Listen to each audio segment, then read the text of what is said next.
This is the initial deliberation on the verified complaint against Comelec Chairman Andres Bautista, filed by former Representative Jacinto Paras and Attorney Ferdinand Topacio, and endorsed by Representative Gwen Garcia, Representative Abraham Tolentino, and Representative Harry Roque.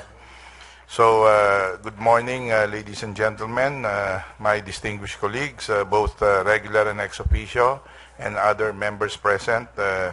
Just last week, this committee was in a similar situation when we heard the impeachment complaints against Chief Justice Lourdes Sereno.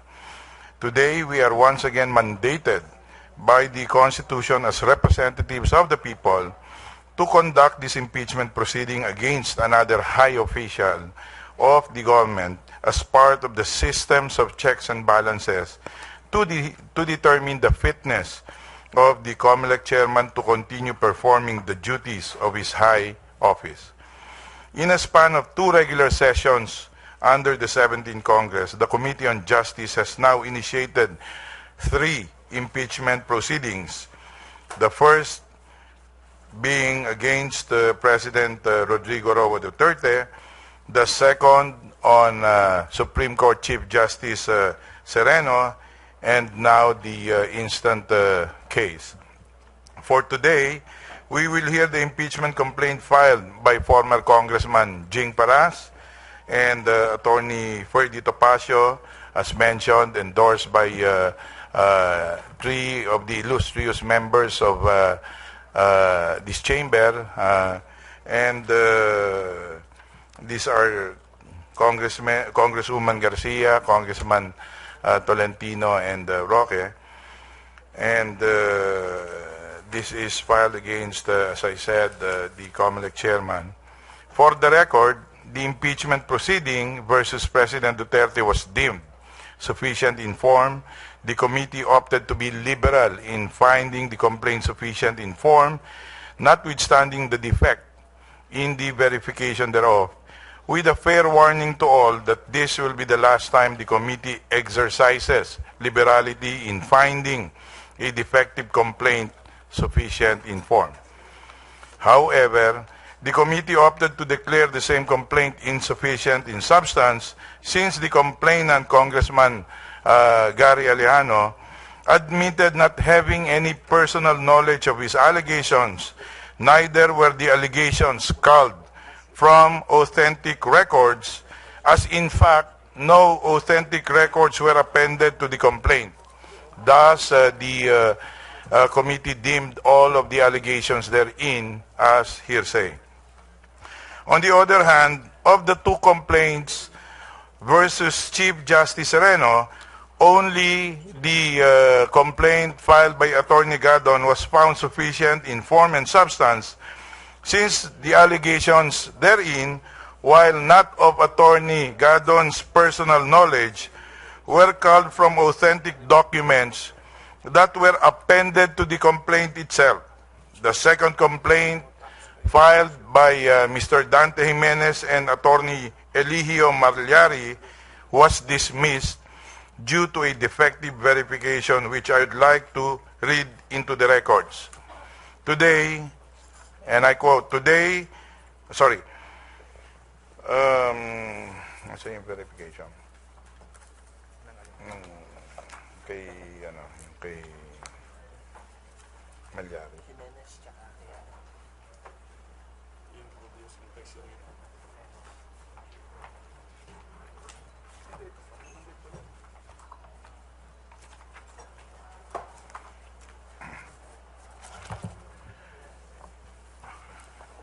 Let me just quote the verification of Dante Jimenez and Attorney Malyari, and I quote, that we are the complainants in the above entitled verified complaint for impeachment, that we have caused the said complaint to be prepared and have read the contents thereof, and that the allegations therein are true of our own knowledge and belief on the basis of our reading and appreciation of documents and other records pertinent thereto. Signed, Dante Jimenez and Attorney Malyari.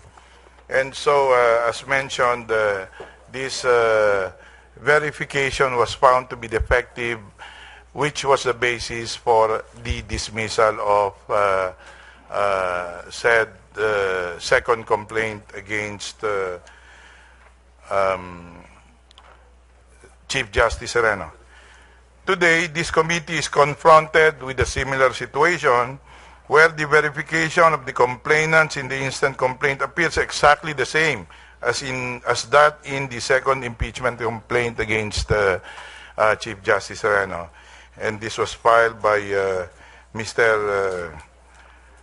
meanwhile, a revised verification, same verification.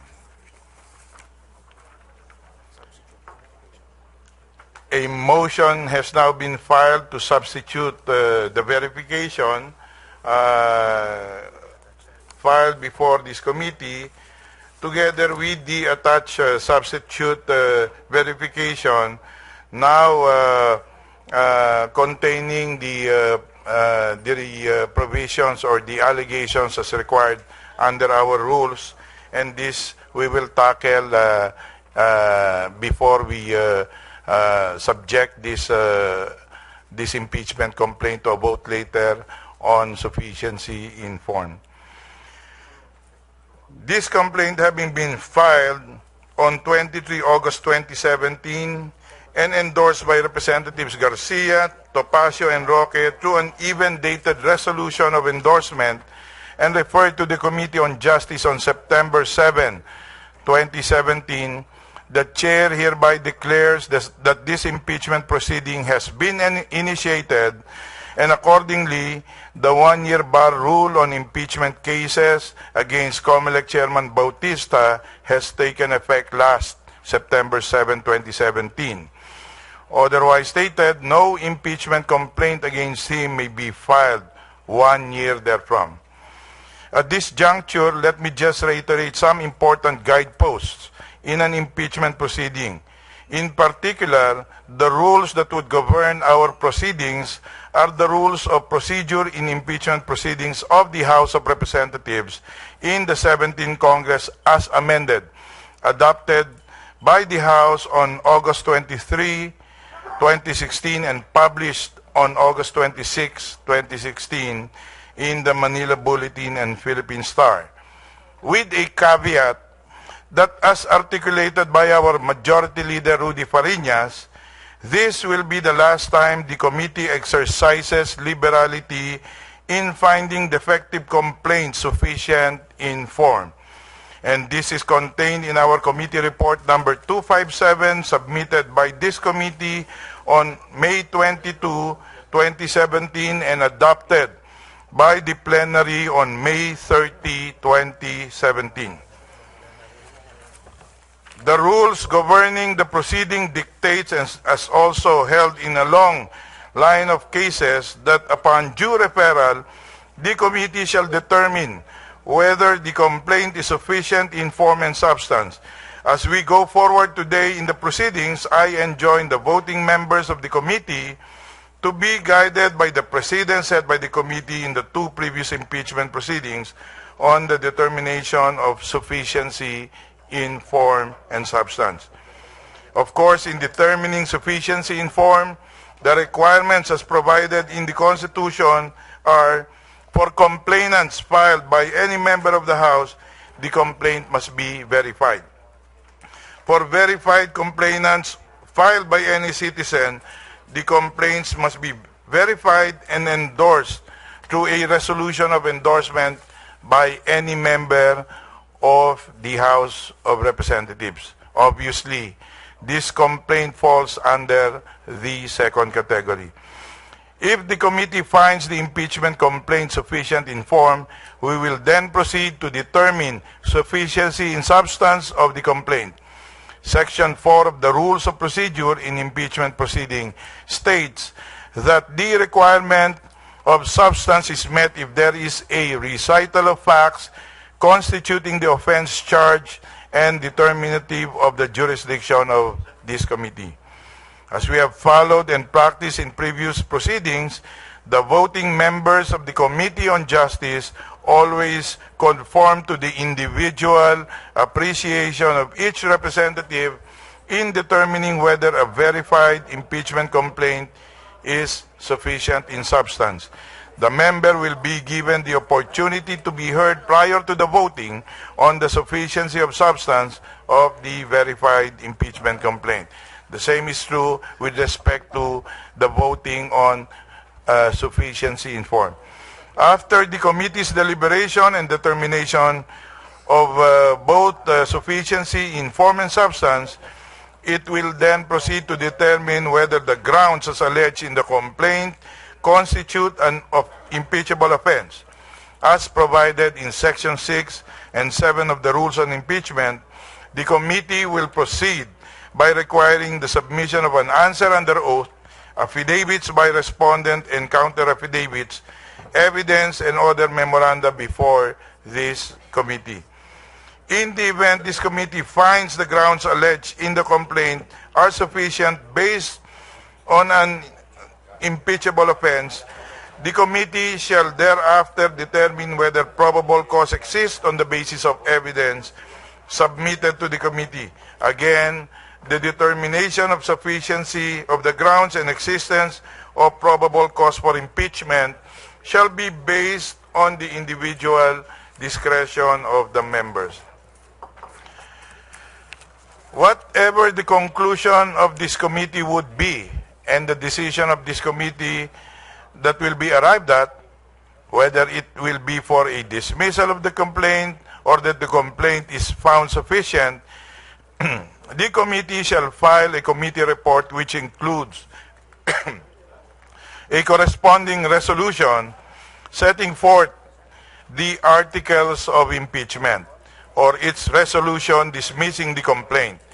The House in plenary session will then vote whether or not to approve the resolution endorsing the articles of impeachment, to approve the resolution dismissing the complaint, or to override a resolution dismissing the complaint by one-third vote of all House members. In closing, let us remember that we are here as part of our constitutional mandate to safeguard accountability in government and to ensure that the high officials of the land are fit to perform their mandate and functions.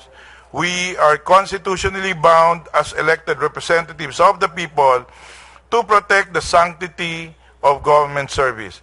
We must also remember that the impeachment process, while it is political in nature, is a democratic one. It is exercised by individual members based on their individual appreciation of circumstances and facts. We must never falter in our mandate to safeguard and protect the Constitution, most especially the people from abuses of high officials. Thank you, and a pleasant morning to all. So, as I mentioned, there is a motion to admit a substitute verification together with a substitute verification. Any motion to introduce this pleading pending before that we need to first dispense with before we proceed on the deliberation on the sufficiency in form of this impeachment complaint? Mr. Chair,